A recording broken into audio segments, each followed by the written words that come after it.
আপনার বাসায় যদি 3 থেকে 4 বছর বয়সী সন্তান থেকে থাকে তাহলে ডেফিনেটলি তাদেরকে ছোটবেলা থেকেই আপনি খারাপ স্পর্শ এবং ভালো স্পর্শ সম্পর্কে ধারণা দিবেন। And at the same time তাকে বডির বিভিন্ন প্রাইভেট পার্ট সম্পর্কে একটু একটু করে বোঝাবেন।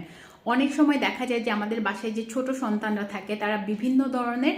যৌন নির্যাতনের শিকার হয়, এবং এটা এমন না যে শুধু মেয়েদের সাথেই হয়, ছেলে এবং মেয়ে সবার সাথেই বা যে কোনো জেন্ডারের সাথেই এই যৌন নির্যাতন বা যৌন হয়রানির ঘটনা ঘটতে পারে।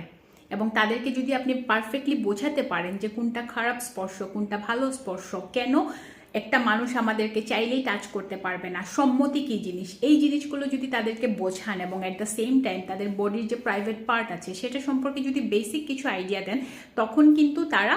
নিজেদের সাথে ঘটে যাওয়া অপ্রীতিকর ঘটনা আপনার সাথে শেয়ার করতে পারবেন। এমন অনেক মানুষ আছে তাদের সাথে বয়সন্ধিকালে বা ছোটবেলা ঘটে যাওয়া যৌন নির্যাতনের জন্য তারা